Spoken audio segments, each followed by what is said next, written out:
Through the Trees. Through the Trees is a creepypasta about the seed eater, a creature who hunts and eats children.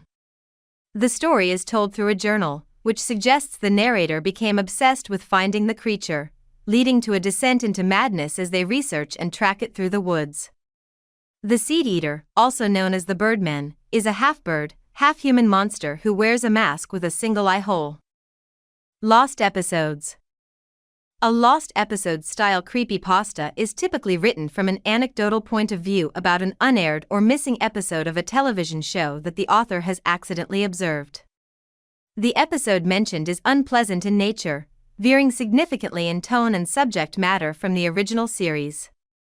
Death, murder, torture, suicide, sadness, and other horrific themes are frequently discussed. If the show is animated or features puppets, it is frequently referred to as hyperrealistic or low quality. In recent years, these pastas have become fairly formulaic and have gone out of favor. According to our blacklist of subjects, the wiki no longer receives lost episode pastas. If you still want to share lost episode material, please do so here. If you believe your lost episode tale fulfills our quality standards and deserves to be on the wiki, try sending it to Spin-off Appeal. Ronald McDonald House. The Ronald McDonald House creepypasta is a horror narrative, not a depiction of the actual charity, in which the protagonist is confined in a scary, crumbling facsimile of a McDonald's restaurant that bears the organization's name. In these stories, the familiar clown emblem transforms into a menacing character, and the house is a hazardous or torturous location, frequently represented as an orphanage or halfway house with dark secrets, as opposed to the genuine benevolent organizations that offer lodging for families of sick children. Mirana Mordegard Gleskorv. Mirana Mordegard Gleskorv is an online legend known for a bizarre YouTube video clip in which a man stares closely at the spectator before disappearing with a smile on his face. Since their posting in April 2008, these vivid stills have been the subject of a frightening myth, claiming to bring bad luck to everyone who sees the full-length version of the film. Origin. In April 2008, a 20-second film titled Mirana Mordegard Gleskorv became popular on YouTube. It was first uploaded by YouTube user Wilzei on April 18, 2008. Within days following the original upload, many replicas of the movie surfaced on YouTube with other titles, such as Mirana Mordegard Gleskorv, as well as an extended 2-minute version with a creepypasta-style narration. There's a video on YouTube called Mirana Mordegard Gleskorv. If you search for it, you won't find anything. On the few occasions when you find something, all you'll see is a 20-second video of a person staring at you, expressionless, and then smirking for the last 2 seconds. The background is undefined. This is only part of the real video. The full video is 2 minutes long and was removed by YouTube after 153 people who viewed the video gouged out their eyes and mailed them to YouTube's headquarters in San Bruno. These people also committed suicide in various ways. It's not yet known how they managed to mail their eyes after gouging them out. And the cryptic writing they carved into their forearms has yet to be deciphered. YouTube periodically posts the first 20 seconds of the video to dispel suspicion and discourage people from searching for and downloading the real video. The video itself has only been viewed by one YouTube employee, who started screaming after 45 seconds. The man is permanently sedated and apparently can't remember what he saw. Others who were in the room with him while he was watching and turned off the video for him say all they could hear was a high-pitched drilling sound. None of them dared look at the screen. The person who uploaded the video has never been found, their IP address does not exist. And the person in the video has never been identified. Debunking. 2 days after the initial video was released, another video appeared on YouTube describing it as an internet fake. According to the video, it was first created by an eBaum's World member utilizing photos of an experienced marketing coordinator at a LA-based advertising firm. One of his images was chosen in a 2004 poll of marketing experts as an example of Hillman Curtis site design. The man's name was eventually revealed by Russian websites as Byron Cortez, who lives in the United States Virgin Islands. The Smiling Man. The Smiling Man is a creepypasta based on a 2012 Reddit thread about a person being stalked by a weird man with an unpleasant, broad smile. The narrative describes how the narrator meets the man on a late-night walk, who then appears to chase him by appearing and vanishing, occasionally moving in a peculiar, dance-like manner. The image has several interpretations, ranging from a mad individual to a terrible supernatural entity, but the underlying theme of the narrative is the unnerving sense of being trailed by an incomprehensible, ominous presence. Buried Alive Model. The Buried Alive Model, also known as the Berryman script or Buried Alive, was located on the last story of the Pokemon Tower, where it has since been replaced by the Marowak Ghost. According to the scripts given to it, the Buried Alive model was meant to represent the tower's boss. Appearance. Buried alive seems to be a decomposing body of an unknown gender and age. They creep from the bowels of the ground with sharp nails and excruciatingly thin bodies. There appear to be no pupils on the sprite either. Instead, Buried Alive's eyes are pure white. Their mouth is likewise open in what appears to be a perpetual scream. Personality. It is unclear whether Buried Alive is genuinely wicked or simply a cursed person who became the first instance of immortality in the Pokemon game.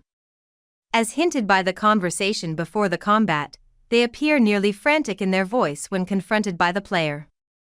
However, as the conflict finishes, their actual aim is revealed, causing many to believe that Buried Alive is simply a husk/zombie looking for a new victim to feast on. If this is the case, it would explain their sprite rather well. Have you seen this man? Have you seen this man? Also known as This Man, is a creepypasta and viral marketing hoax involving a mystery man who appears in people's nightmares all across the world.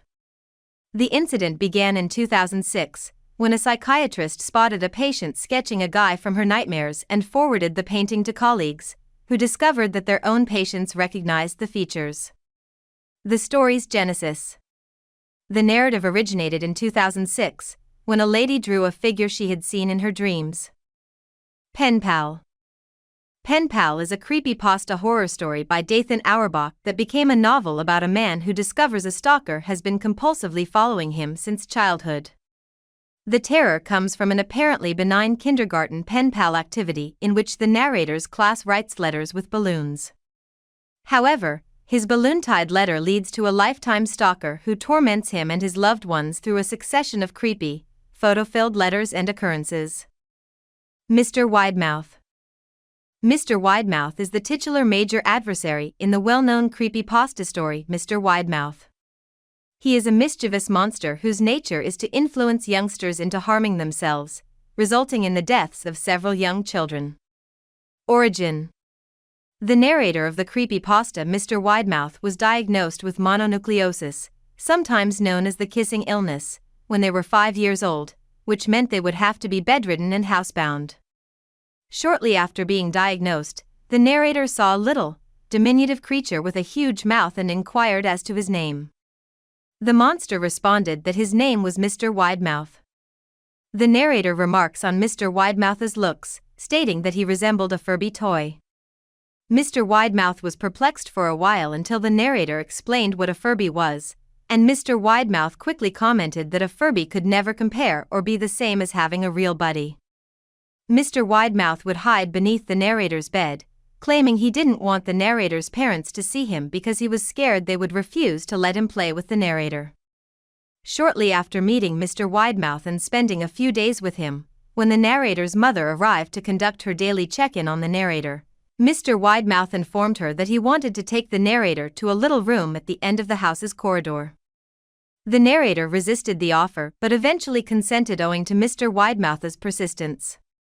Once inside the chamber, Mr. Widemouth unlocked a big window opposite the entryway and invited the narrator to gaze out at the ground below.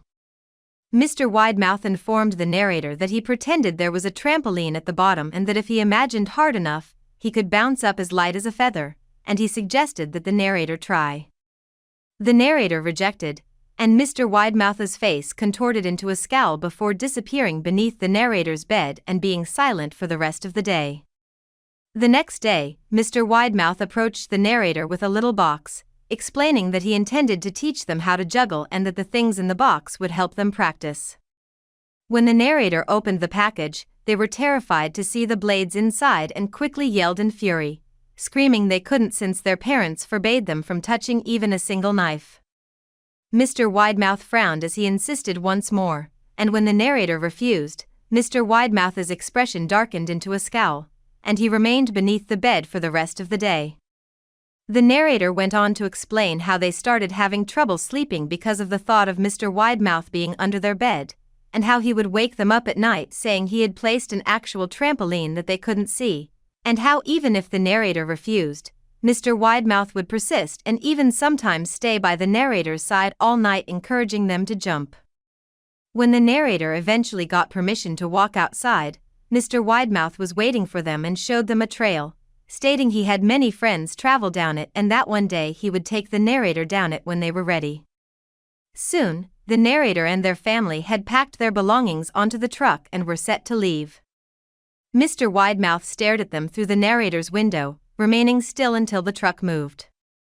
Mr. Widemouth nodded at the narrator as the vehicle drove away, holding a steak knife in his hand. The narrator did not respond by waving back. Appearance: Mr. Widemouth is a little supernatural creature who resembles a Furby, a famous toy in the early 2000s, but he has a much larger mouth than his head size, hence the name. His eyes are believed to be extraordinarily huge, as are his crooked ears, but his wide mouth is his most prominent feature. Personality: despite his unusual look, Mr. Widemouth is a very manipulative monster. Mr. Widemouth's actions throughout the narrative demonstrated his manipulative nature. Mr. Widemouth would continue to put pressure on the narrator, using destructive methods and deeds. His manipulative and demanding attitude is thought to be the reason he was able to manipulate so many youngsters into killing themselves. Powers and abilities: although he lacks magical talents, Mr. Widemouth is extremely persuasive and manipulative, especially when dealing with youngsters, who are his primary targets most likely because they are simpler to fool.